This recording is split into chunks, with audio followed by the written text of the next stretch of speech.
মুসলমান বন্ধুগণ গভীর মনোযোগ। আল্লাহর পয়গম্বর আখিরি জামানার নবী জনাবে মুহাম্মদ রাসূলুল্লাহ সাল্লাল্লাহু আলাইহি ওয়াসাল্লাম দুনিয়ার জমিনে আগমন করলেন। ছোট থেকে বড় হতে লাগলেন। এক পর্যায়ে 40 বছর পূর্ণ হয়ে গেল। তিনি নবুয়ত লাভ করলেন। আমরাও ওখানেই যাব। নবুয়ত লাভ করলেন।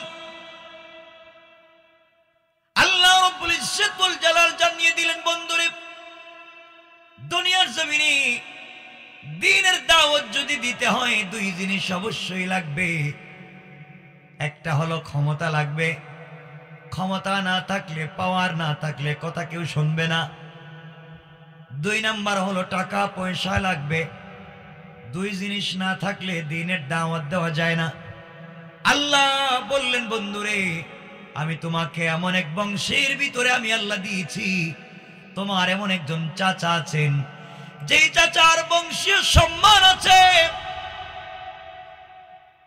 যদিও দ্বীন কবুল করে নাই, ইসলাম কবুল করে নাই, যতদিন পর্যন্ত দুনিয়ার জমিনে তোমার চাচা বেঁচে থাকবে, দ্বীনের দাওয়াত দিতে গেলে কোনো কাফের চাচা বেঁচে থাকলে তোমার শরীরে আঘাত করবে না। কোন সুবহানাল্লাহ।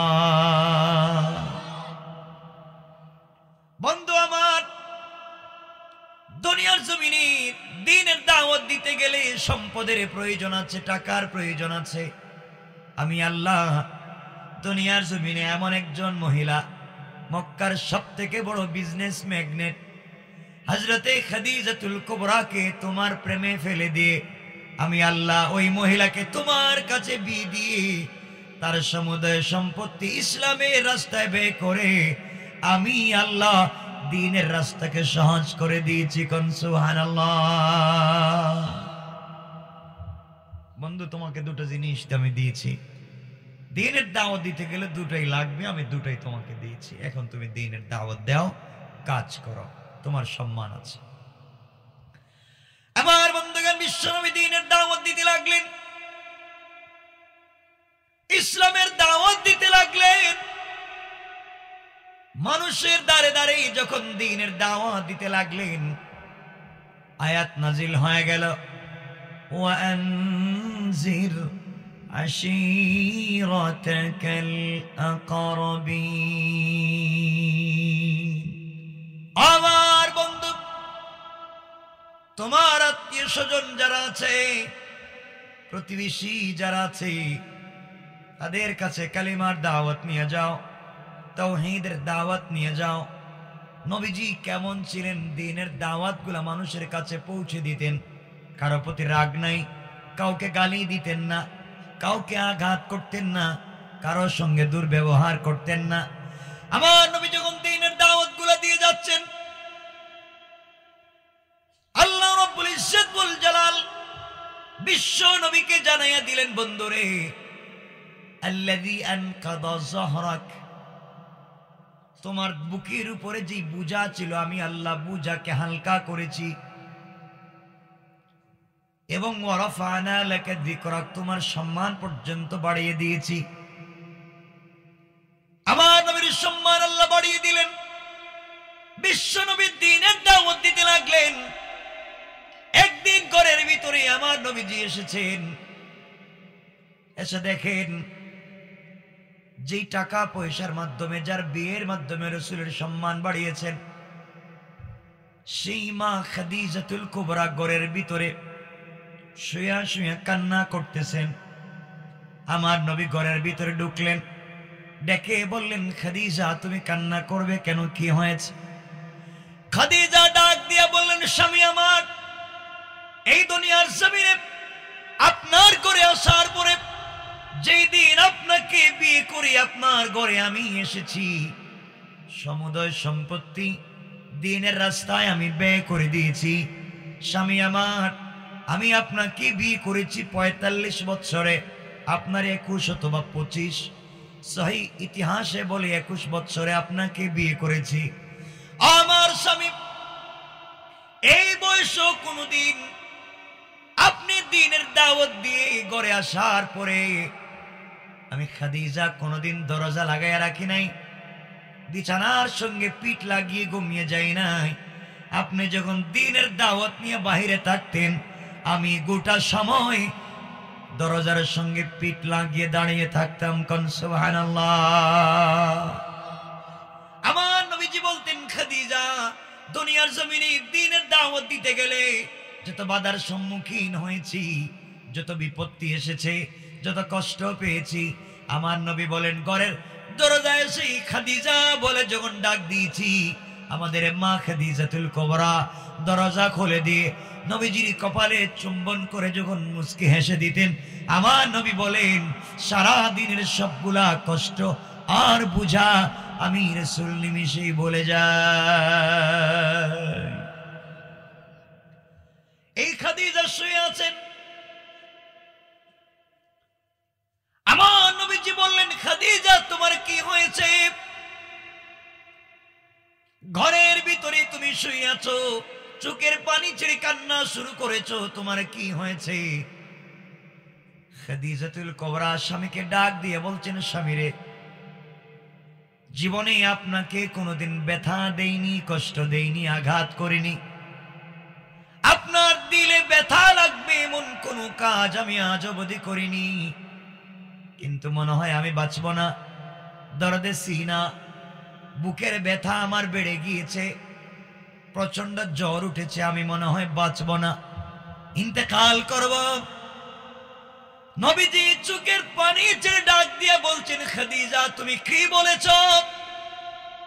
দুনিয়ার জমিন থেকে তুমি যদি বিদায় নিয়ে চলে যাও, আমার যে কোনো অভিভাবক দুনিয়ার জমিনে নাই, মা দুনিয়ার জমিনে নাই, বাবার চেহারা পর্যন্ত জীবনে কোনোদিন দেখলাম না, আমার কোনো ভাই নাই দুনিয়ার জমিনে, আমার কোনো বোন নাই, তোমার সম্পত্তি দ্বীনের রাস্তায় আমি ব্যয় করে দিয়েছি,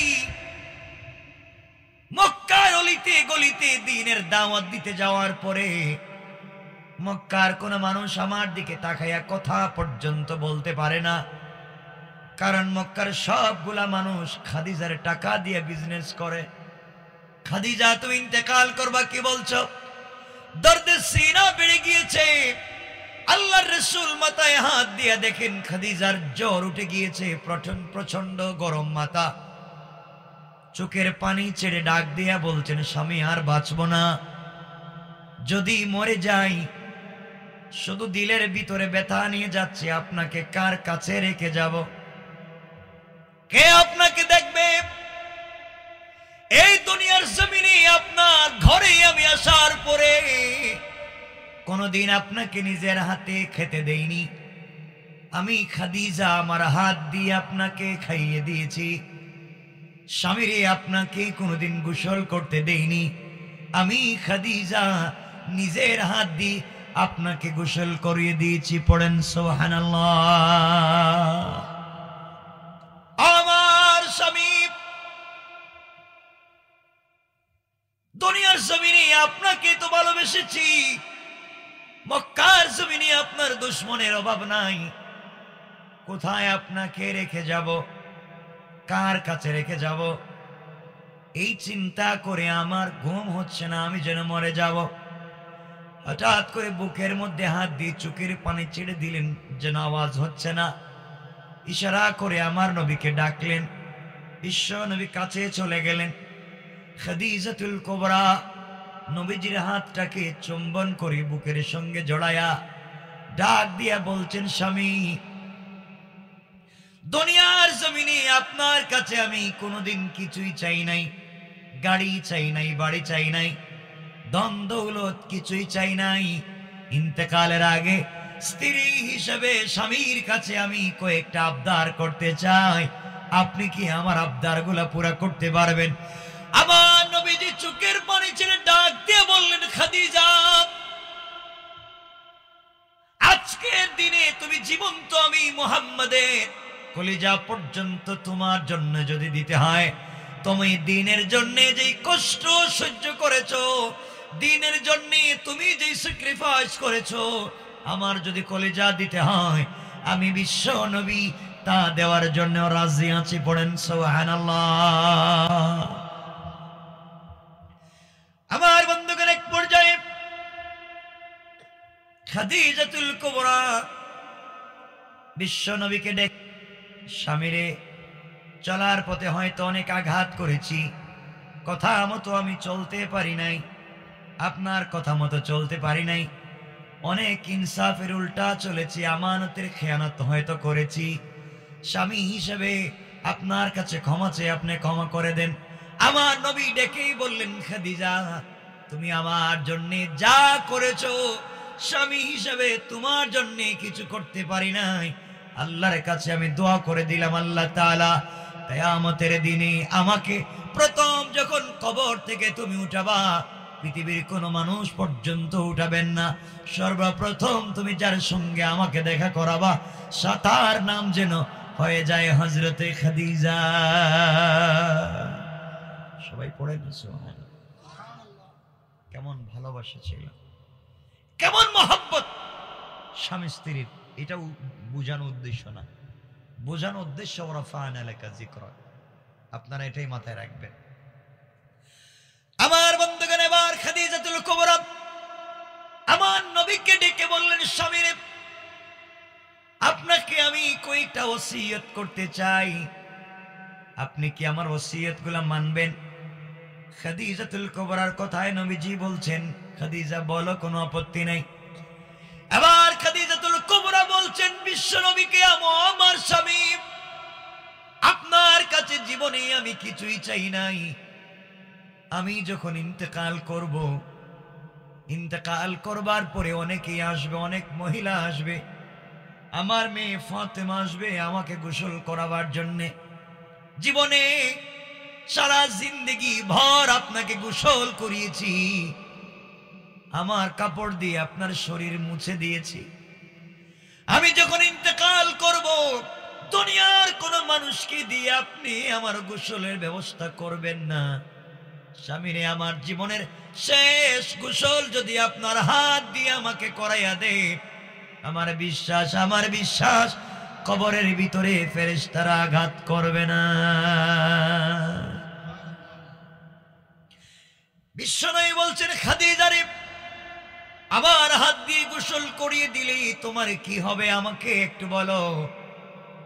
খাদিজাতুল কুবরা বলছেন, স্বামী আমার আপনার পবিত্র হাত মুবারক, যে হাত কোনো খাবারে দিলে বরকত হয়ে যায়, আসমানের দিকে উঠাইয়া দিলে চন্দ্র 2 টুকরা পর্যন্ত হয়ে যায়, 2টা পাহাড়ে চলে যায়, আপনি আঙ্গুল দিয়ে ইশারা করলে পাহাড় স্বর্ণ হয়ে যায়, আপনার এই হাত যদি ঘেমে যায়, যে ঘাম জমে ওই ঘামটা মিশকে আম্বর হয়ে যায়। আমার স্বামী আপনি যদি আপনার পবিত্র হাত মোবারক দিয়ে আপনি আমাকে গোসল করিয়ে দেন, আপনার হাত যদি আমার বডিতে লেগে যায়, আমার বিশ্বাস যেই বডিতে বিশ্ব নবীর হাত মোবারক লেগে যাবে, ওই বডিতে কোনোদিন কোনো ফেরেশতা আঘাত করতে পারে না। পড়েন সুবহানাল্লাহ। আমার বন্ধুগণ, তারিখ ইবনে জারির তাবারিতে লিখে আল্লামা জুলফিকার নকশবন্দি খুতুবাতে জুলফিকারে নিয়ে এসেছেন, আমার নবী বললেন, খাদিজা তোমার কথা আমি মেনে নিলাম, তোমার ওসিয়ত মেনে নিলাম, আমার আগে যদি তুমি মরে যাও তোমার শেষ গোসলটা আমি করাবো। খাদিজাতুল কুবরা মুচকি হাসলেন, নবীজির হাত মুবারক ধরে ডেকে বললেন, স্বামীরে আমার দ্বিতীয় ওসিয়ত, দ্বিতীয় আবদার, আমার ইন্তেকালের পরে অনেকে আসবে, কাবার গিলাফ দিয়ে আমার কাফনের ব্যবস্থা করতে চাইবে, দুনিয়ার সব থেকে দামি কাপড় দিয়ে আমার কাফনের ব্যবস্থা করতে চাইবে। স্বামীরে দুনিয়ার জমিনে আপনার কাছে আমি কিছুই চাই নাই, ইন্তেকালের পরে আপনার কাছে একটা জিনিস আমি দুনিয়ার জমিনে চেয়ে যাচ্ছি, আমার কাফনের জন্য কাবার গিলাফ লাগবে না, আমার কাফনের জন্য দুনিয়ার কোনো দামি কাপড় লাগবে না, আপনার কাছে আমি স্ত্রী হিসাবে স্বামীর কাছে আবদার করলাম, আপনার পরনের একটা জুব্বা, আপনার পরনের একটা পাঞ্জাবি, আপনার পরনের একটা কাপড় যদি আপনি আমার কাফন হিসাবে দিয়ে দেন, আপনার পরনের যে জুব্বা মুবারক আপনার বডিতে লেগেছে, বডির ঘ্রাণ গন্ধ পাঞ্জাবিতে লেগেছে, ওটা দিয়ে যদি আপনি আমার কাফনের ব্যবস্থা করে দেন, আমার বিশ্বাস ওই কাপড় দিয়ে প্যাকেটিং করলে কাপড়ের উপরে ফেরেশতারা আঘাত করবে না।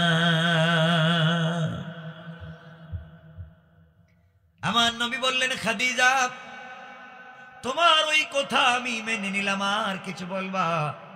খাদিজাতুল কুবরা বলছেন, স্বামী আমার 3 নাম্বার আবদার, 3 নাম্বার ওসিয়ত, আমার ইন্তেকালের পরে অনেকেই চাইবে আমার জানাজার ইমামতি করতে। খবরদার আপনাকে বলে দিলাম, 3 নাম্বার ওসিয়ত, আমার ইন্তেকালের পরে আমার লাশ সামনে নিয়ে আপনি স্বামী স্ত্রীর যখন জানাজার ইমামতি করবেন, আপনি যদি জানাজার ইমামতি করেন আর আপনার চোখ থেকে 1 ফোঁটা পানি যদি মাটিতে পড়ে যায়, যখন আপনি আবার লাশ সামনে নিয়ে ইমামতির জন্য দাঁড়াবেন, অনেক স্মৃতির কথা মনে পড়বে, জীবনের অনেক কথা মনে পড়বে। মনে পড়লে চোখ থেকে যদি 1 ফোঁটা পানি পড়ে যায়, আপনার চোখ থেকে আমি খাদিজার জন্য মাটিতে যদি 1 ফোঁটা পানি পড়ে যায়, আমার বিশ্বাস আল্লাহ কোনো দিনও আমাকে জাহান্নামের আগুনে জ্বালাবে না। আমার বন্ধুগণ, এবার নবীজি বলছেন, খাদিজা তোমার ওই কথা আমি মেনে নিলাম, ওই ওসিয়ত মেনে নিলাম। 3 নাম্বার ওসিয়ত, আর কিছু বলবা কি? এবার খাদিজাতুল কুবরা বলছেন, স্বামী যখন আমি ইন্তেকাল করব, আমাকে কবরে রাখবার জন্য অনেকেই আসবে। খবরদার, গোটা জিন্দেগি যতদিন দুনিয়ার জমিনে বেঁচে ছিলাম আপনাকে জড়িয়ে ঘুমিয়েছি, আপনার সঙ্গে আমি শুয়েছিলাম। ইন্তেকালের পরে শেষ আবদার, আপনি আমাকে কুলে করে কবরের মধ্যে শোয়া দিবেন। ওগো পয়গম্বরে আরবি, আপনি স্বামী যখন আমি স্ত্রীকে কবরে শোয়া দিবেন, আমার বিশ্বাস আপনি যখন নিজের হাত দিয়া আমাকে কবরের ভিতরে রেখে দিবেন, ওই কবরের ভিতরে কোনো ফেরেশতা আযাব দিবে না। সুবহানাল্লাহ পড়ে। আমার বন্ধুগণ, এবার বিশ্বনবী বললেন, খাদিজা তোমার ওই কথা আমি মেনে নিলাম। 4 নাম্বার ওসিয়ত আমি তোমার মেনে নিয়েছি। এবার খাদিজাতুল কুবরা মুচকি হেসে বলছেন, স্বামী আমার 5 নাম্বার ওসিয়ত শেষ আবদারের পরে কোনো কথা বলবো না। আমি আপনার কাছে জিন্দেগির শেষ একটা জিনিস চাই। নবীজি বলেন, কি বলতে চাও বলো? খাদিজাতুল কুবরা রাদিয়াল্লাহু তাআলা আনহা ডাক দিয়ে বলছেন, স্বামী রে, আপনি আপনার মেয়ে ফাতেমাকে বলছেন, ইয়া ফাতিমা আনকিযি নাফসাকি মিনান নার, ফাতেমা তুমিও জাহান্নামের আগুন থেকে নিজেকে বাঁচাইও। আমি বাবার পরিচয় দিয়ে কবরের ভিতরে কারো পরিচয় চলবে না, কবরের ভিতরে ফেরেশতারা কারো পরিচয় জানতে চাইবে না।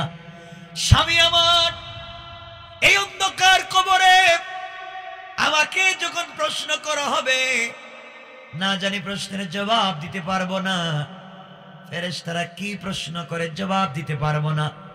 এজন্য আপনার কাছে আমার শেষ আবদার ওসিয়ত, আপনি আমার কবরের মধ্যে বসে থাকবেন, আর আমি যদি বিপদে পড়ে যাই, প্রশ্নের জবাব দিতে না পারি, আপনি কি আমার পক্ষ থেকে প্রশ্নের জবাবগুলা দিবেন?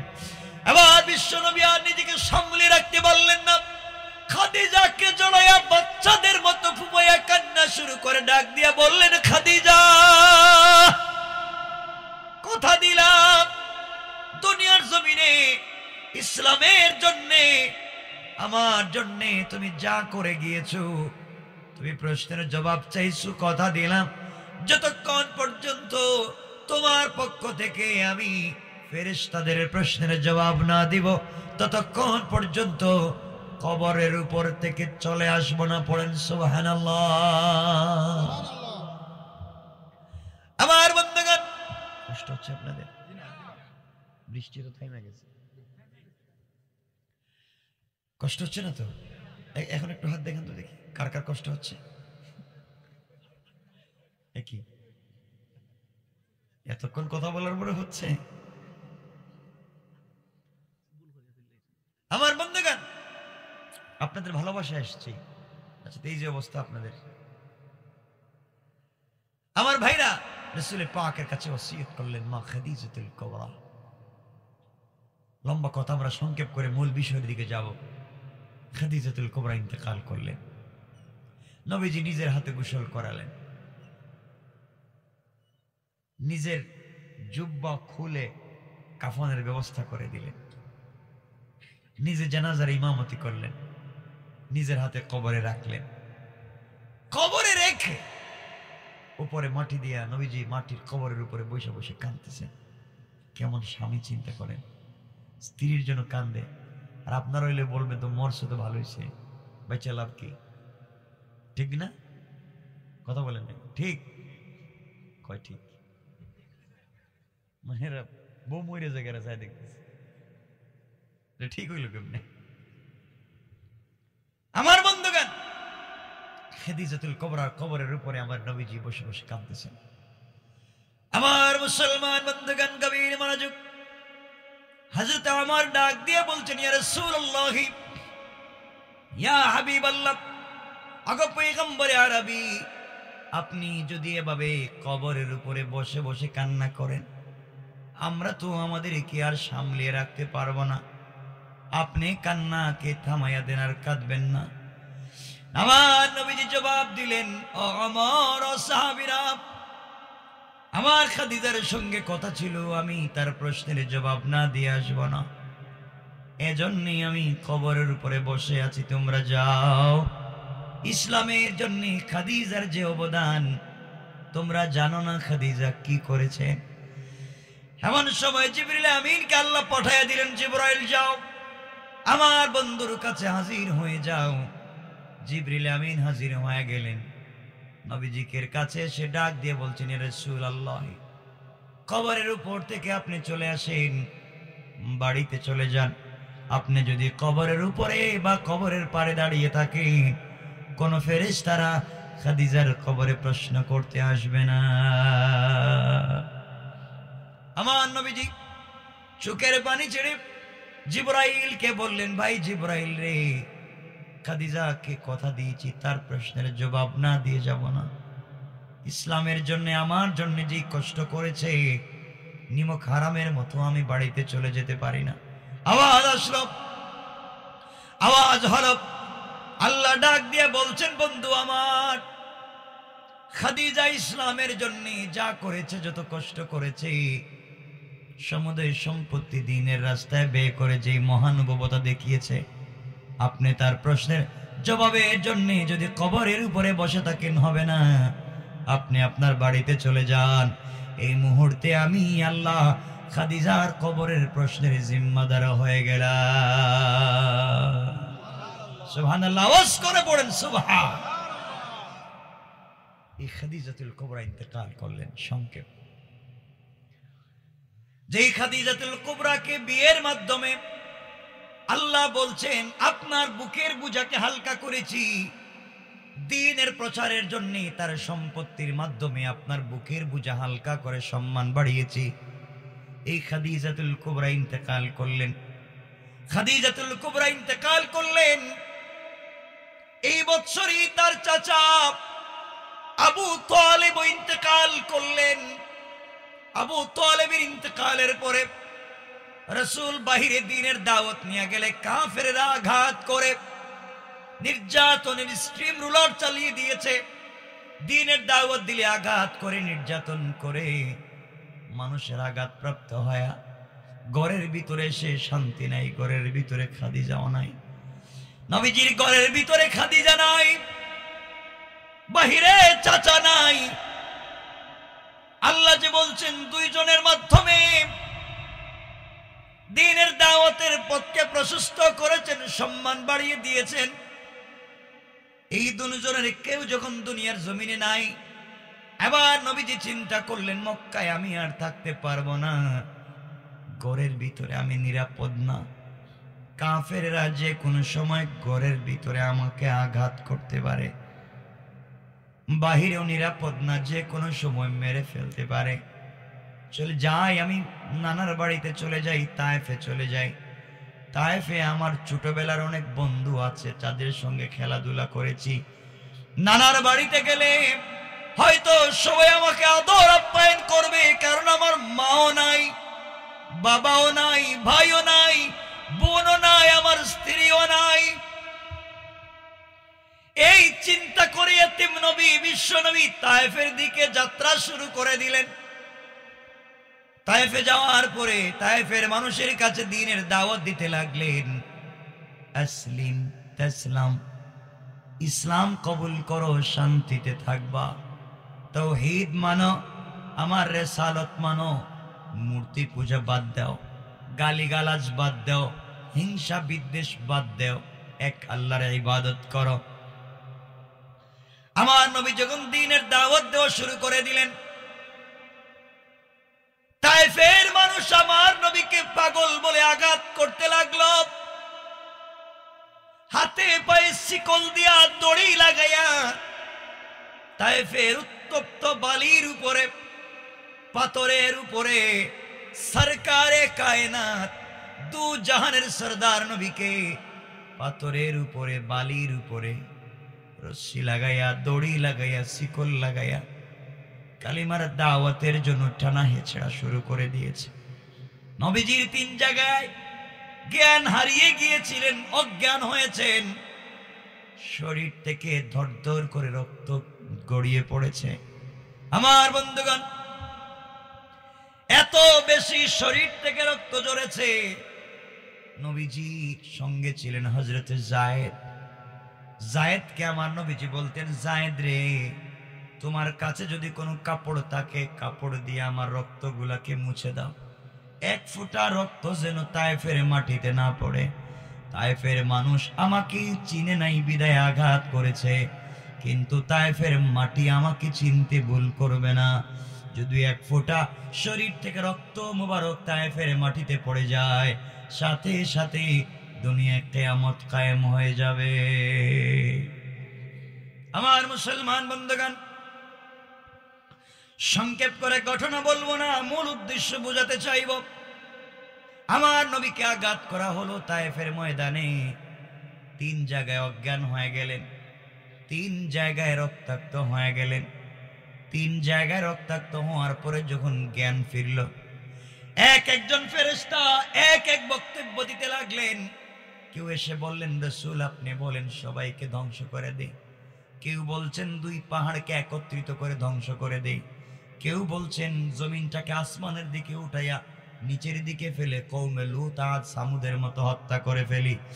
আমার নবীজি ডেকে বললেন, ফেরেশতারা, যার জন্য তো মাইর খাইলাম, যার জন্য এত রক্ত জড়ালাম, সে আল্লাহর নাম কে নিবে? তোমরা যদি তাদেরকে মেরে ফেলো, যারা আমাকে আঘাত করেছে ওরা আমাকে বুঝে নাই, আমি রাসূল এই মুহূর্তে তাদেরকে ক্ষমা করে দিলাম। কেমন নবীজি ছিলেন, কেমন ছিল তার আদর্শ! আমার বন্ধুগণ, এবার নবীজি বিশ্ব নবী চিন্তা করলেন, কোন জায়গায় থাকবার জায়গা নাই, যেখানেই যাবেন নির্যাতনের শিকার হবেন, আঘাতপ্রাপ্ত হবেন। হঠাৎ মনে পড়েছে আল্লাহ তাকে বলছিলেন, ওয়ারাফা'না লাকা যিকরাক, বন্ধু আপনাকে সম্মান দিয়েছি। সম্মানটা কোথায়?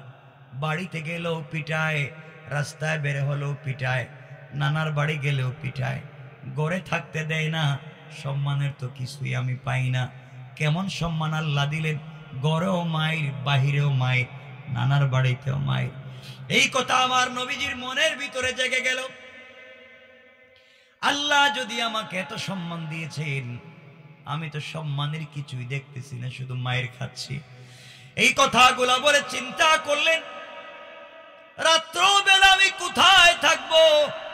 নিজের বাড়িতে যেতে পারবো না, তায়েফেও থাকতে পারবো না, কোথায় যাব? চিন্তা করে আমার নবীজি চিন্তা করলেন, উম্মে হানির বাড়িতে চলে যাই।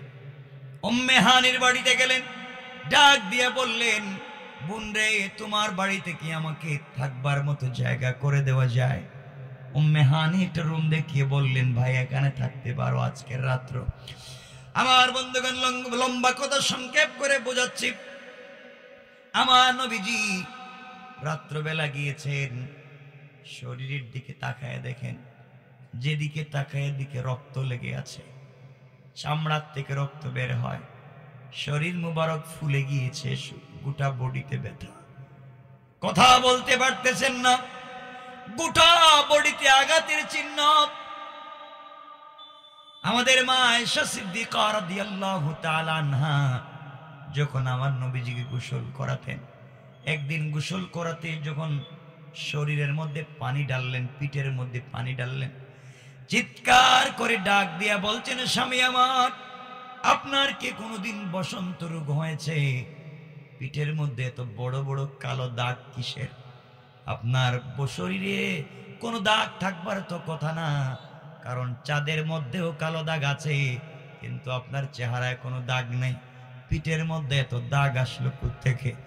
আমার নবীজি বললেন, আয়েশা, আমার জীবনে কোনোদিন বসন্ত রোগ হয় নাই রে। দিনের দাওয়াত আর কালিমার দাওয়াত নিয়ে তায়েফে গিয়েছিলাম, তায়েফের মানুষ আমাকে পাগল বলে, পাগল বলে, পাথর দিয়ে যে আঘাত করেছে, আঘাত চলে গিয়েছে, দাগ এখনো মুছে যায় নাই। আমার বন্ধুগণ, আমার নবী দ্বীনের জন্য এত কষ্ট করলেন। রাত্রবেলা মানুষ যখন একা হয়, অনেক দুঃখের স্মৃতি মনে পড়ে, পড়ে না? আপনারা মনে হয় কথা বলবেন না, পড়ে, মনে পড়ে? মানুষ একা হলে দুঃখের স্মৃতি মনে পড়ে না?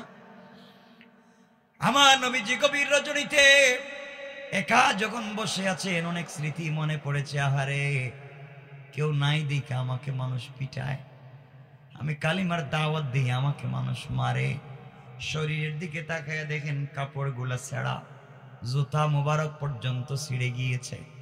নবীজি কাঁদতেছেন। আল্লাহ বললেন, আমাকে দ্বীনের দাওয়াত দিয়েছেন, আমি তো দ্বীনের দাওয়াতের কিছুই পাই, আমাকে নাকি সম্মান দিয়েছেন, আমি তো সম্মানের কিছুই পাইতেছি না। আল্লাহর সহ্য হলো না। আল্লাহ সাথে সাথে জিবরিল আমিনকে পাঠাইয়া দিলেন, ও জিবরাইল, এই মুহূর্তে আমার বন্ধুর কাছে যাও, যার কারণে আমি আরশ কুরসি লৌহ কলম সব তৈরি করেছি। আদম যখন মাটি আর পানির মধ্যে গড়াগড়ি করেন, ওই সময় যাকে রসুল হিসাবে স্বীকৃতি দিয়েছি, রসুল হিসাবে তৈরি করেছি, আমার নবী আজকে কষ্ট পাবেন, আমি আরশে আজিম বসে থাকবো, হবে না। নবী বলতেছেন, সম্মান দিয়েছি, তিনি বুঝেন নাই, এই মুহূর্তে নিয়ে যাও, আমার পরে পৃথিবীর সব থেকে বড় সম্মান এই মুহূর্তে আমি আল্লাহ তাকে দিতে চাই। সবাই পড়েন সুবহানাল্লাহ। জিবরিল আমিন আমার নবীর কাছে পৌঁছে গেলেন, নবীজিকে ডাক দিয়া বললেন, পয়গম্বরে আরবি, ঘুম থেকে উঠেন।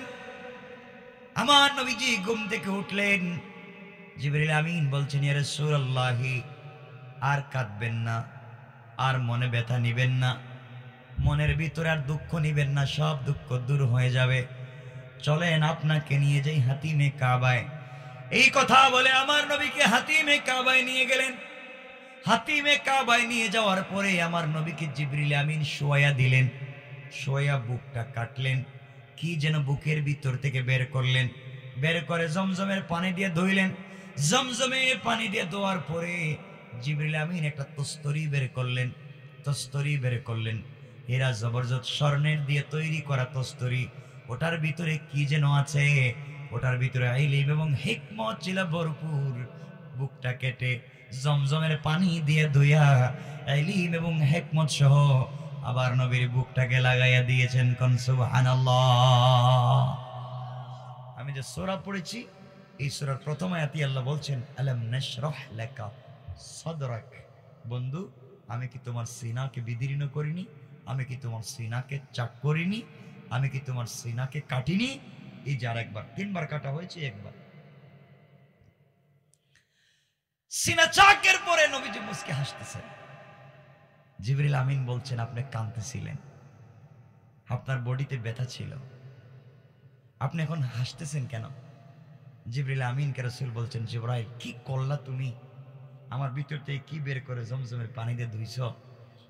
আর স্বর্ণের তস্তরিতে করে কে নিয়ে আসছো, আমার ভিতরে ঢুকায় দিছো। দেওয়ার সাথে সাথে দিল থেকে সকল ব্যথা দূর হয়ে গেছে। একটু জোরে আওয়াজ করে পড়েন না সুবহান। জিবরিল আমিন বলছেন, ইয়া রাসূলুল্লাহ, আপনার অনেক সম্মান। নবীজি বলছেন, কই সম্মান, আমি তো কিছুই পাই না, শুধু মানুষ পিটে আমারে। এবার জিবরিল আমিন বলছেন, ইয়া রাসূলুল্লাহ, চলেন আমার সঙ্গে। জিবরাইল কে বিশ্ব নবী বলছেন, জিবরাইল, গভীর রজনীতে ঘুম থেকে উঠাইয়া নিয়ে এসেছো, কোথায় আমাকে নিয়ে যাবার রাত্রবেলা? জিবরিল আমিন বলছেন, ইয়া রাসূলুল্লাহ, চলেন আপনাকে নিয়ে যাই। এই কথা বলে সোজাসুজি বাইতুল মুকাদ্দাস প্যালেস্টাইনে নিয়ে গেলেন। বাইতুল মুকাদ্দাস নিয়ে যাওয়ার পরে আল্লাহ পাক আমার নবীকে আসমানের নিচে জমিনের উপরে সকল মাখলুকাতের উপরে সম্মান দিতে চায়। আদম থেকে ঈসা নবী পর্যন্ত সকল নবীদেরকে একত্রিত করে এক জায়গায় জমা করে রেখে দিয়েছেন। নবীজি ওই জায়গায় হাজির হয়ে গেলেন। কেউ বলছেন আদমুস সফিউল্লাহ, সকল নবীর একত্রিত হয়েছি, আপনি 2 রাকাত নামাজ পড়ান। কেউ বলছেন ইব্রাহিম খলিলুল্লাহ, আপনি 2 রাকাত নামাজের ইমামতি করেন। কেউ বলছেন ঈসা রূহুল্লাহ, আপনি 2 রাকাত নামাজ পড়ান। কেউ বলছেন মুসা কালিমুল্লাহ, আপনি 2 রাকাত সালাতের ইমামতি করেন। কে কাকে সামনে দিবেন এই নিয়ে যখন বিতর্ক, আল্লাহ জিবরিল আমিনকে জানাইয়া দিলেন, জিবরাইল রে, আমার নবী শুধু শেষ নবী না, তিনি ইমামুল আইম্মা, ইমামুল মুরসালিন, ইমামুল আম্বিয়া, ইমামুর রাসূল। আমি আল্লাহ আদম থেকে নিয়ে ঈসা নবী পর্যন্ত সকল নবীকে এই মুহূর্তে মুক্তাদিয়ার মুসল্লি বানাতে চাই। আর আজকের ইমামতি করবেন আখেরি জামানার নবী, সরকারে কায়নাত নবী, দু জাহানের সরদার নবী, বিশ্ব নবী মুহাম্মদুর রাসূলুল্লাহ সাল্লাল্লাহু আলাইহি ওয়াসাল্লাম। এই মুহূর্তে সকল নবীদের সামনে দাঁড়িয়ে ইমামতি করার মাধ্যমে আমি আল্লাহ সকল নবীর উপরে তাকে সম্মান দিতে চাই। ওয়ারাফা'না লাকা যিকরাক। বন্ধু, আপনি নাকি বলছেন সম্মান বুঝেন নাই, কারণ সবার উপরে সম্মান। সুবহানাল্লাহ বললেন না? সকল নবীদের ইমাম, ইমামুল আইম্মা, ইমামুল আম্বিয়া, ইমামুর রাসূল, সকলের ইমামতি করলেন।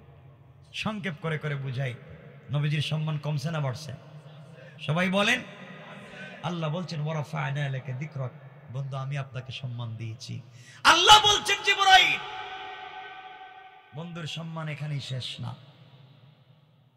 যাকে উপলক্ষ করে গোটা দুনিয়া সাজাইছি, যার নামের ডিজাইনার স্ট্রাকচার দিয়ে গোটা দুনিয়ার ডিজাইন করেছি, যার জন্য আরশে আজিমকে আমি আল্লাহ সুন্দর করে তৈরি করে রেখেছি, আজকের বিশ্ব নবীকে সম্মান দিতে চাই, তুমি তাকে নিয়ে আসো আমার কাছে। সুবহানাল্লাহ, সুবহানাল্লাহ আওয়াজ করে বলেন না সুবহানাল্লাহ।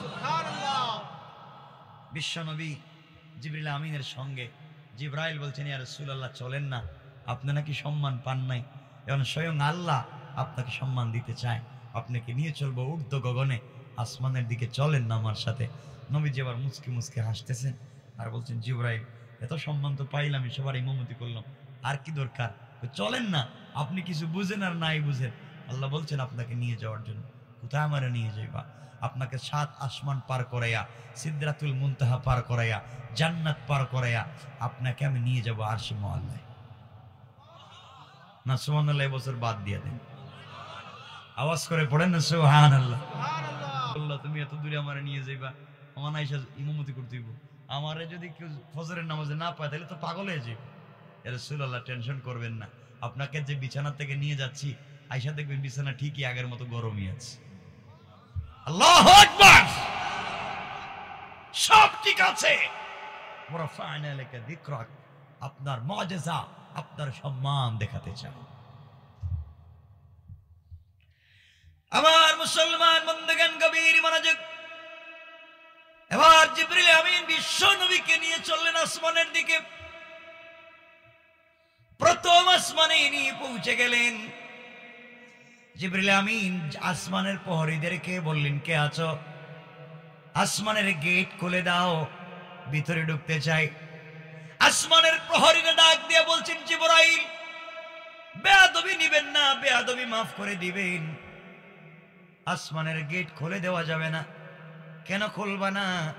যেই নবীর জন্য আল্লাহ সব বানিয়েছেন, যেই বিশ্ব নবীর জন্য আল্লাহ প্রথম আসমান থেকে জান্নাতুল ফিরদাউস পর্যন্ত ডিজাইন করেছেন, আল্লাহ তাআলা প্রথম আসমানের গেট থেকে আরশে মুআল্লা পর্যন্ত সকল জায়গার মধ্যে আল্লাহ রাব্বুল ইজ্জত ওয়াল জালাল ডিজাইন করে দিয়েছেন, লাল গালিচা বসিয়েছেন, জান্নাতুল ফিরদাউস থেকে কাঁচা ফুল এনে ছিটাইয়া দিয়েছেন, জান্নাতুন নাঈম থেকে নিয়ামত এনেছেন, দারুস সালাম থেকে ঝড় লাইট গুলো লাগাইয়া দিয়েছেন।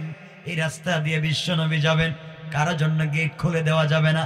জিবরাইল বললেন, প্রহরীরা শুনো রে, যার জন্যই দুনিয়ার সৃষ্টি থেকে আজ পর্যন্ত ডিজাইন করে রাখা হয়েছে, সেই বিশ্ব নবী আমার সাথে আছে, দরজা খুলে দাও। আমার বন্ধুগণ সবাই আহলান সাহলান মারহাবান দেওয়ার জন্য গেট খুলে দিয়েছে। নবীজি প্রথম আসমানে পা দিলেন। আমি ঘটনা বলবো না, কার সাথে দেখা হলো কি হলো এগুলো সব বাদ, শুধু সম্মান দেখাবো। আসমানে পা দিলেন, এদিক সেদিক তাকাচ্ছেন, তাকায়া দেখেন আসমানের প্রথম গেটের ডিজাইন করা, যেখানে আল্লাহর নাম, এক পাশে রাসূলের নাম। আল্লাহু আকবার। ওয়া রাফা'না লাকা যিকরাক। নবীজি হাঁটতেছেন, দেখতেছেন পাতির ডিজাইনটা মুহাম্মদ আহমদ নাম দিয়ে ডিজাইন করা, লাল গালিচা, সব সংবর্ধনা রাসূলের নাম দিয়া। জিবরিল আমিন তো সামনে, নবীজি পিছনে। হঠাৎ জিবরিল আমিন পিছন দিকে তাকায় দেখেন নবীজি মুচকি হাসতেছেন। জিবরাইল বলছেন, ইয়া রাসূলুল্লাহ আপনি হাসতেছেন কেন? জিবরাইল, আমি জানতাম না আল্লাহ যে আমার এত ভালোবাসে। আমি প্রথম আসমান আয়েশা দেখি, যত কিছু দেখা যায় সব জায়গায় যেখানে আল্লাহর নাম ওখানে আমার নাম। আল্লাহু আকবার। আমার বন্ধুগণ চলতে চলতে এভাবে চলতে লাগলেন, এক এক আসমান করে সপ্তম আসমান পার হয়ে পৌঁছে গেলেন, জান্নাতে গেলেন। জান্নাতুল ফিরদাউসে যাওয়ার পরে জান্নাতুল ফিরদাউসের গেটে যখন দাঁড়ালেন, ঘটনা বলছি না, সব আসমানে দেখা হয়েছে, এক একজন পয়গম্বরের সঙ্গে কথা হয়েছে, এগুলা বাদ। আমার নবী চলে গেলেন জান্নাতুল ফিরদাউসে। ওখানে যাওয়ার পরে বিশ্ব নবী সাল্লাল্লাহু আলাইহি ওয়াসাল্লাম জান্নাতের গেটে তাকায়া দেখেন, জান্নাতের গেটে যত ডিজাইন করা আছে সকল ডিজাইন হচ্ছে আমার নবীর নাম দিয়া। নবীজি গেটের দিকে তাকাচ্ছেন। হযরত জিবরিল আমিন তো ভিতরে পৌঁছে গেছেন। নবীজিকে জিবরাইল আমিন বলছেন, রাসূলুল্লাহ আপনি গেটে কেন ভিতরে আসেন না? নবীজি ভিতরে গেছেন। জিবরাইল বলছেন, এটা আপনার আবু বকরের বাড়ি, এটা ওমরের বাড়ি, এটা ওসমানের বাড়ি, ওটা আলীর বাড়ি। নবীজিগুলা দেখাচ্ছেন, নবীজিকে দেখাচ্ছেন জিবরিল আমিন একটা একটা করে। নবীজি তাকাচ্ছেন, এক বাড়ি থেকে আরেক বাড়ি সুন্দর, কিন্তু যত বাড়ি দেখা যায়, যত গেটই দেখা যায়, সকল গেটের ডিজাইন করা আমার নবীর নাম দিয়া। ওয়া রাফা'না লাকা যিকরাক। সম্মান দিয়েছেন কে? আওয়াজ করে বলেন কে? আল্লাহ যদি কাউকে সম্মান দিতে চায়, এই সম্মান কি কেউ নষ্ট করতে পারে? বলেন না পারে। এজন্য মনে রাখবেন, এলাকা যাদেরকে আল্লাহ কোটি কোটি টাকার মালিক বানিয়েছেন, মিল ফ্যাক্টরি কলকারখানা শিল্পের মালিক বানিয়েছেন, আপনি যদি আপনার সম্পদের কারণে আপনি অহংকার করে বসেন, যে আল্লাহ আপনাকে কোটি টাকার মালিক বানিয়েছেন, আপনাকে সম্পদশালী বানিয়েছেন, রাস্তায় চলবার পথে আপনার 3 কোটি টাকা দামের গাড়ির গ্লাস আপনি খুলেন না, গাড়ির গ্লাস খুলতে পারেন না, একজন ভিক্ষুক হাত উঠে বলছে আমাকে 1টা টাকা দেন, আমি প্যারালাইসিস, আমি অসুস্থ, আপনি 1টা টাকা দিতে পারেন না। মনে রাখবেন, এই লোকটাকে, ভিক্ষুককে যে আল্লাহ ভিক্ষার ভাঙ্গা থালা দিয়ে রাস্তায় বসিয়েছেন, এই আল্লাহ আপনাকে 1 কোটি 2 কোটি টাকা দামের প্রাইভেটে বসিয়েছেন। আপনিও যদি অহংকার করেন, আমার আল্লাহ চাইলে এই ভিক্ষুকের হাত থেকে ভিক্ষার ভাঙ্গা থালা ফেলে দিয়া তাকে প্রাইভেটে বসাইয়া আপনার হাতে ভিক্ষার ভাঙ্গা থালা ধরাইয়া রাস্তায় নামাইয়া দিতে 1 মিনিটও দেরি হবে না। পারবেন নি আল্লাহ? আমার বন্ধুগণ, নবীজি গেলেন,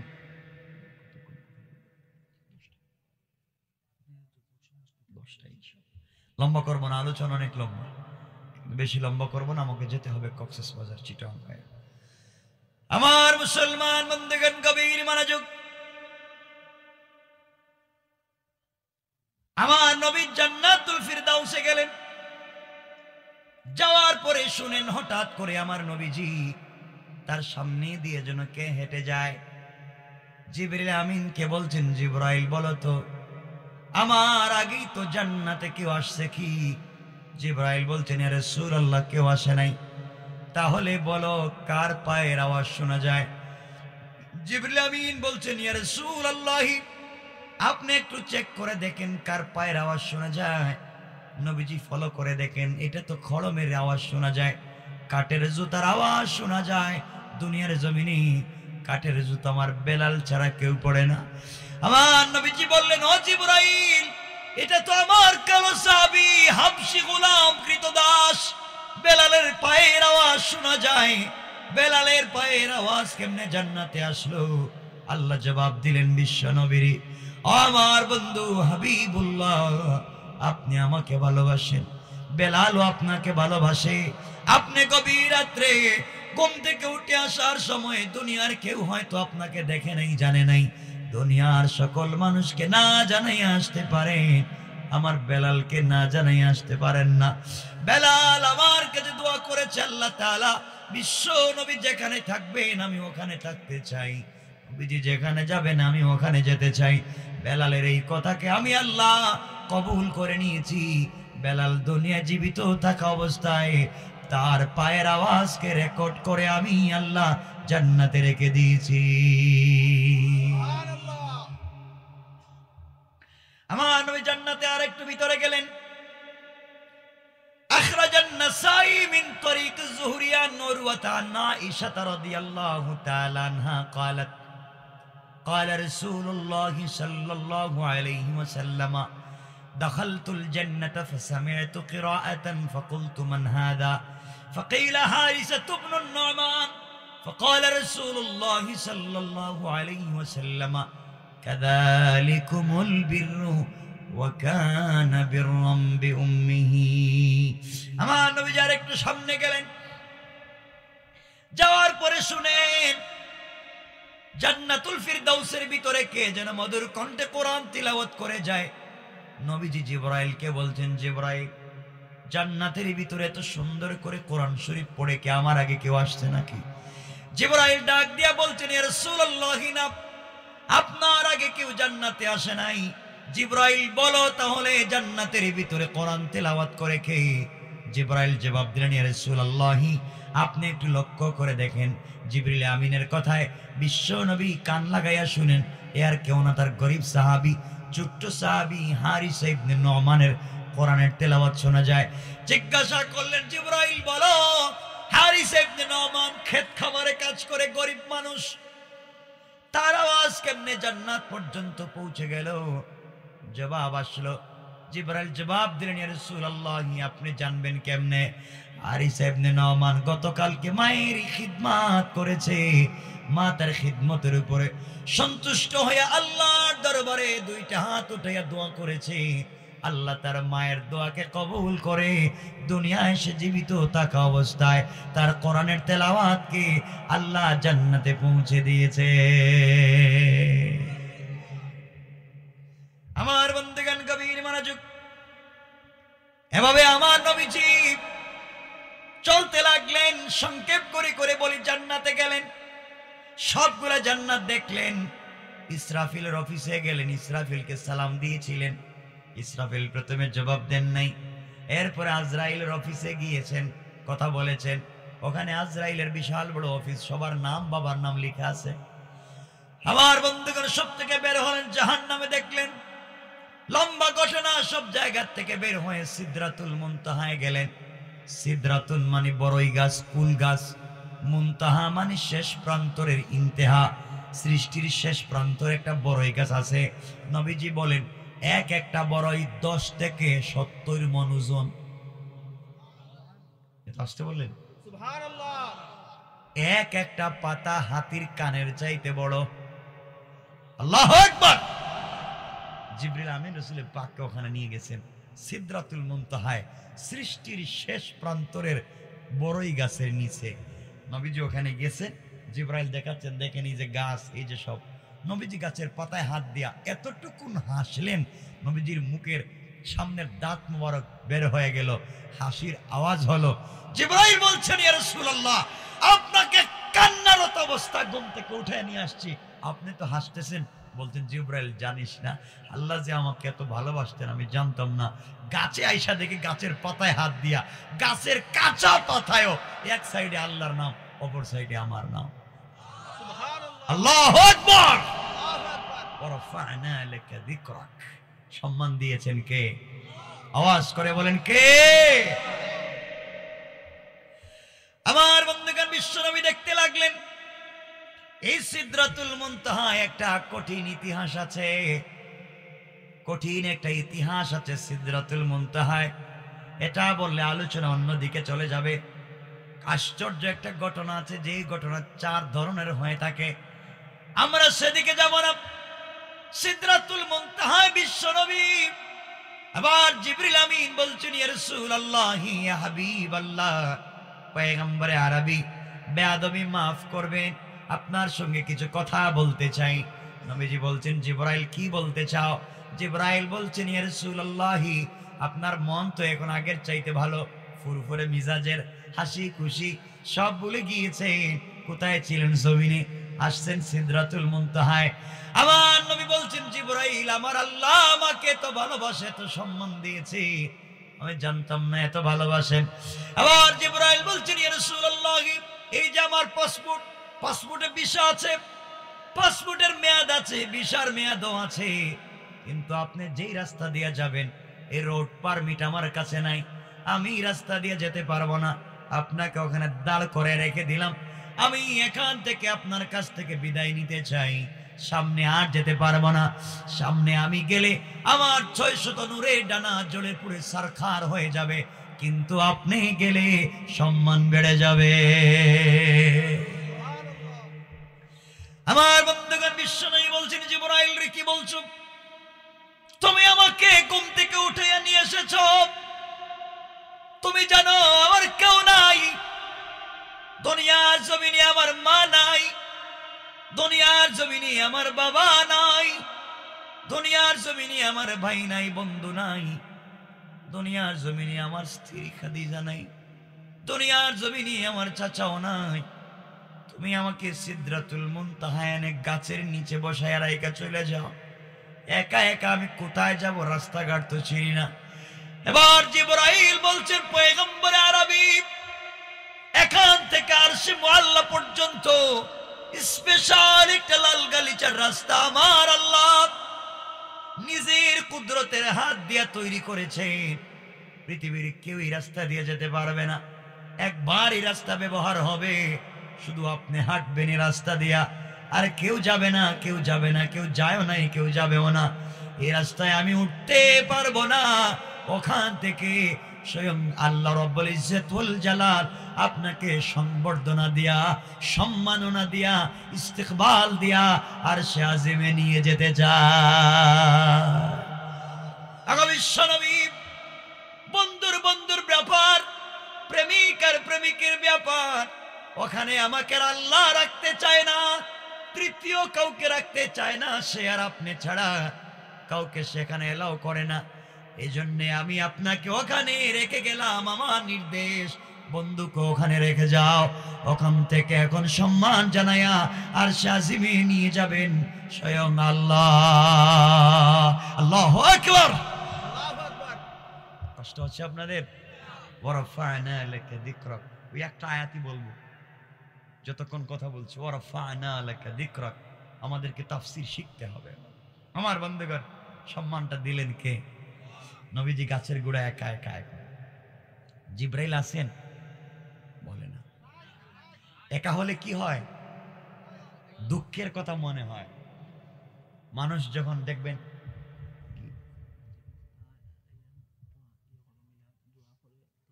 ইনশাল্লাহ আমি বলে দেব না, মোহাম্মদ আমিরুল ইসলাম ইমাম, বরমচাল কেন্দ্রীয় জামে মসজিদ, হযরত মাওলানা আমিরুল ইসলাম ইমাম, বরমচাল মাধবপুর কেন্দ্রীয় জামে মসজিদ। আমার পরে ভাই আসবেন, চমৎকার কথা বলবেন, আপনারা কথা শুনবেন। তাবারুক আছে, তাবারুক, গরম তাবারুক দিকে সবাই খেয়ে যাবেন আর সবাই খাবেন, কেউ যাবেন না ওইটা, আমরা কথা দেন। সবাই কিন্তু বলেন না, আরেকটু বলেন না। এই তো আমি খুশি আপনারা থাকবেন ইনশাআল্লাহ, কেউ যাবেন না। আমার বন্ধুগণ কথা শুনেন কি বলতে চাই। আমার বন্ধুগণ, বিশ্বনবী এখানে দাঁড়িয়ে আছেন, হঠাৎ দুঃখের কথা মনে পড়েছে, আরে আজকে যদি আমার স্ত্রী থাকতেন খাদিজা, কি সম্মান, তাকে গিয়ে বলতাম আমাকে এমন সম্মান দেওয়া হয়েছে, এমন খাবার দেওয়া হয়েছে, বলতাম, আমার স্ত্রীও তো প্রাউডফুল, কত খুশি হইতো, আমার স্বামীর এত সম্মান। কেউ নাই আজকে, আমার তো কষ্ট হচ্ছে। নবীজিগুলা মনে পড়তেছে, হঠাৎ চিন্তা করতে করতে তার চোখ চলে গেছে পায়ে, নজর পায়ের দিকে চলে গেছে। তাকাইয়া দেখেন শরীরের কাপড়গুলো ছেঁড়া, পায়ের জুতোটাও ছেঁড়া। আহারে, আর সে আজিমে আসছি, এই ছেঁড়া জুতো নিয়ে আল্লাহর বাড়িতে দেখা করতে যাইতেছি। নবীজি লজ্জা হচ্ছে, হঠাৎ মনে পড়েছে মুসা কালিমুল্লাহর কথা। আমার বন্ধুগণ গভীর মনোযোগ, মুসা কালিমুল্লাহ আল্লাহর সঙ্গে তুর পাহাড়ে দেখা করতে গিয়েছে। আল্লাহ রব্বুল ইজ্জত ওয়াল জালাল মুসাকে বলছেন, মুসা তুরে সেনা পবিত্র পাহাড়, জুতা নিয়ে আসা যাবে না। মুসাকে আল্লাহ বলছেন, ফাখালা না আলাইকা ইন্নাকা বিল ওয়াদিল মুকদ্দাস তাওয়া। ও মুসা, এটা পবিত্র পাহাড়, জুতা নিয়ে উঠা যাবে না। পাহাড়ে উঠতে গেলে জুতা খুলে উঠতে হবে। আমার নবীজির মনে পড়ে গেল, মুসাকে আল্লাহ জুতা নিয়ে একটা পাহাড়ে পর্যন্ত উঠতে দিলেন না, আর আমি কেমনে ছেঁড়া জুতা নিয়া আর সে আজিমে যায় যেখানে আল্লাহ আছেন। নবীজি জুতা মুবারক খুলে রেখে দিলেন। আওয়াজ আসলো, আওয়াজ হলো, গায়েব থেকে আওয়াজ আসলো, বন্ধুরে আপনি জুতা পরেন, জুতা খুলে দিবেন না। আপনি জানেন না আমি আল্লাহ আপনাকে তো সম্মান দিয়েছি, আপনার সেরা জুতার নিচে যে ধুলিকণা গুলা রয়েছে, আমি আল্লাহ তাআলা এই ধুলিকণা গুলার দ্বারা আমার আরশে আজিমকে সম্মানিত করতে চাই। ওয়ারাফা'না লাকা যিকরাক। রাসূল আপনাকে শুধু সম্মান দেইনি, পায়ের নিচের জুতার নিচের ধুলিকণারও সম্মান দিয়েছে। সুবহানাল্লাহ পড়েন না। ওয়ারাফা'না লাকা যিকরাক। আমার বন্ধুগণ, এক পর্যায়ে বিশ্ব নবী সাল্লাল্লাহু আলাইহি ওয়াসাল্লাম পৌঁছে গেলেন, আরশে আজিমে পৌঁছে গেলেন।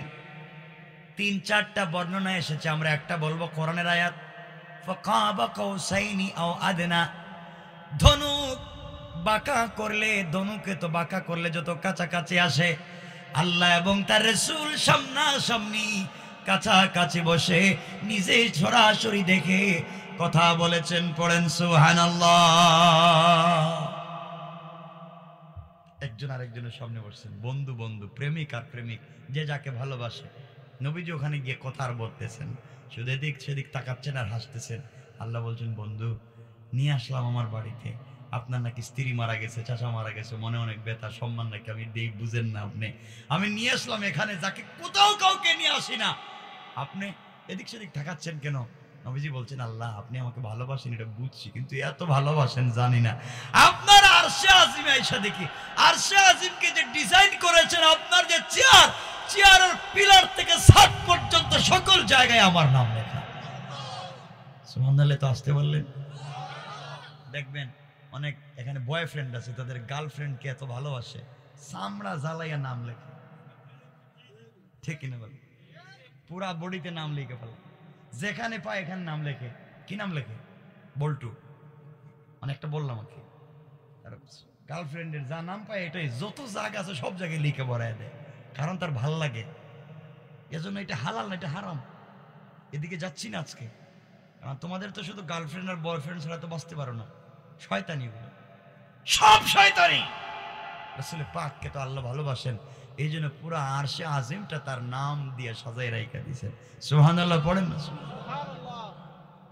কথা হচ্ছে এমন সময় আমার নবীকে আল্লাহ রাব্বুল ইজ্জত ওয়াল জালাল অনেক কথাই জিজ্ঞাসা করলেন। বন্ধু ফাতেমা কেমন আছে, আলী কেমন আছে, অমুক কেমন আছে, আপনি কেমন আছেন, সবার কথা জিজ্ঞাসা করলেন। আমার নবীকে সালাম দিলেন। আল্লাহ নিজে, আমার আল্লাহ বিশ্ব নবীকে সালাম দিলেন। আমার নবীকে সালাম দিবেন এমন সময় আল্লাহ রাব্বুল ইজ্জত ওয়াল জালাল আমার নবীকে ডাক দিয়ে বলছেন, বন্ধু বলেন তো, আমার বাড়িতে আসছেন, বন্ধু বন্ধুর বাড়িতে গেলে তো গিফট নেই, উপহার উপঢৌকন নেই, হাদিয়া তোফা নেই, চিপস নেই, নেই না? আওয়াজে মন্ডলে কিছু নেই না মনে হয়, খালি হাতে যান নাকি তা নে। আল্লাহ বলছেন বন্ধু বন্ধু তো বন্ধুর বাড়ি গেলে গিফট নেই, উপহার নেই, উপঢৌকন নেই। আপনি যে আসলেন আমার বাড়িতে, কি হাদিয়া নিয়ে আইছেন? গিফট কিছু আনছেন না, খালি হাতে আইছেন? আমার নবী বলছেন, আল্লাহ আপনি কি আমারে বোকা পেয়েছেন? আমি খালি হাতে মনে করি? অবশ্যই খালি হাতে আসেনি। কি নিয়ে আসছো? কিছু দেও। এবার আমার নবী আল্লাহকে বলছেন, আল্লাহ তাআলা খালি হাতে আসি নাই।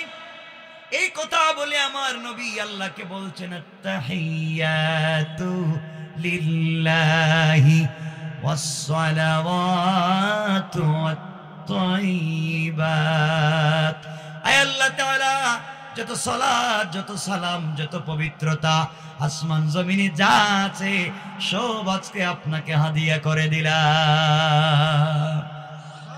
আল্লাহ রাব্বুল ইজ্জত ওয়াল জালাল খুশি হয়ে গেলে আমার নবীকে সালাম দিলেন, আসসালামু আলাইকা আইয়ুহান নবী। আমার নবীকে আল্লাহ যখন সালাম জানালেন, নবীজি তো সালাম দেওয়ার কথা, সালামের জবাব দেওয়ার কথা, সালামের জবাব দেন না, চোখের পানি ছেড়ে নিচের দিকে তাকায় আছেন। আল্লাহ বললেন, বন্ধুরে খাদিজার কথা মনে পড়েছে না? চাচার কথা মনে পড়েছে না? তাহলে ফাতেমার কথা মনে পড়েছে না? তাহলে বলো আমি সালাম দিয়েছি, সালামের জবাব দিচ্ছ না কেন? আমার নবী বলছেন, আল্লাহ তাআলা কেমনে সালামের জবাব দেই? আপনি কত কিছু জিজ্ঞাসা করলেন, আমাকে সালাম দিয়েছে, কিন্তু একটা বারের জন্য আপনি আমার গুনাহগার উম্মতের কথা জিজ্ঞাসা করলেন না। আয় আল্লাহ তাআলা, যতক্ষণ পর্যন্ত আপনি আমার উম্মতকে সালাম না জানাবেন, ততক্ষণ পর্যন্ত আমি রাসূল আপনার সালামের জবাব দিব না। সুবহানাল্লাহ পড়েন না? সুবহান। কেমন রাসূল ছিলেন, কেমন রাসূল! ওখানে গিয়েও তোমাকে আমাকে বলে যান নাই। এবার আল্লাহ বলছেন, বন্ধু সালাম সবার জন্য, আসসালামু আলাইনা ওয়া আলা ইবাদিল্লাহিস সালিহিন। সকল ইবাদে সালেহ বান্দার জন্য সালাম। আল্লাহ রাসূল তো উত্তর দেন না, নবীজি তাকানো না, নিচের দিকে তাকায় আছেন, উত্তর দেন। আল্লাহ বলছেন, কি হলো, উত্তর দিবেন না আপনি সালামের? আমার নবীজি বলছেন, আল্লাহ আপনি আমাকে সরাসরি সালাম দিছেন, আর আমার উম্মত ওই যে কুলাউড়া আম তুলে বসে রয়েছে, বিভিন্ন জায়গায় বসে রয়েছে, এদেরকে সালাম তো সরাসরি দিতে হবে। সুবহানাল্লাহ বললেন না? আল্লাহ বলছেন, তাইলে কি আমি দেশে দেশে চাইবো সালাম দেওয়ার জন্য? কেমনে দিবেন আমি জানি না, কিন্তু সরাসরি উম্মতকে সালাম না দিলে আমিও সালামের জবাব দিব না। আমার নবীজিকে আল্লাহ বলছেন, বন্ধু শোনো, তাহলে আমি ওখানে সরাসরি সালাম দিতে তো গ্রামে গ্রামে যাওয়া লাগবে, তাদেরকে ডাইকে ডাইকে সালাম দিতে হবে। আল্লাহ বলছে, আল্লাহকে রাসূল বলছেন, আমি জানি না কেমনে দিবেন, কিন্তু সরাসরি আমাকে যেভাবে দিছে তাদেরকে এভাবে দেওয়া লাগবে।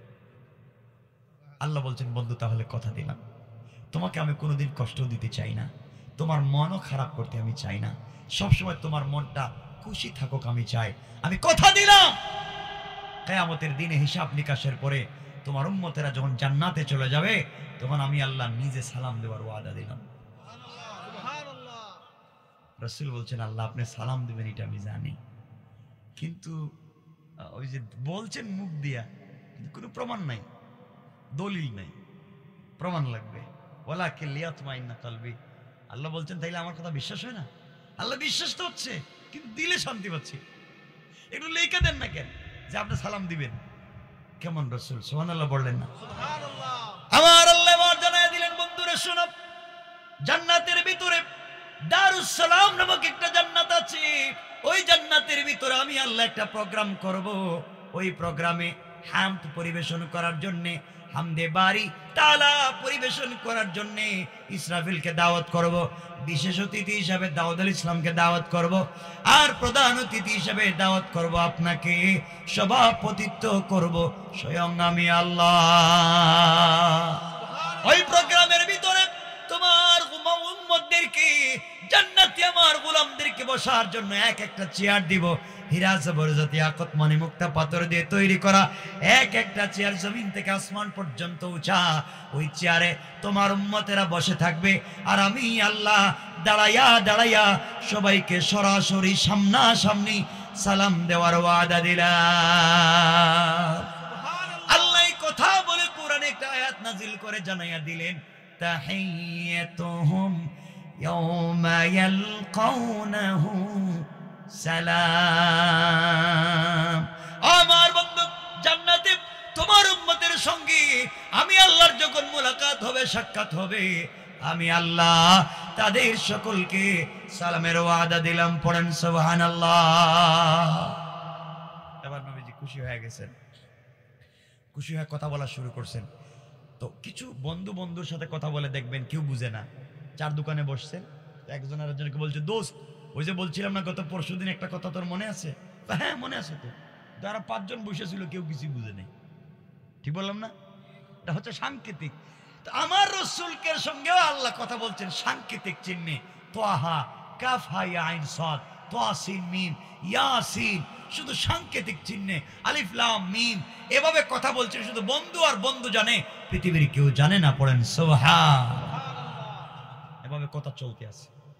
কথা বলেন না, কথা কথা চলতে থাকো। আমরা কথা এখানে রেখে দিই। 10টার উপরে হয়ে গেছে। শুনেন না, না একটা জায়গায় গেছি, রসুল এখন আরশে আজিমে আছেন, এখানে থাকুক। আল্লাহর সঙ্গে এতদিন পরে গেছেন, কথাটা তো বলুক। আল্লাহ রসুল এখন কোথায়? সবাই বললেন না? আর আমরা কই? জমিনে। তাহলে আমরা এখানেই থাকি আর রসুল এখানেই থাকুক। কিছু কথাবার্তা বললো, কথাবার্তা শেষ হইলে আমরা আগামীতে নামাই নিয়ে আসবো।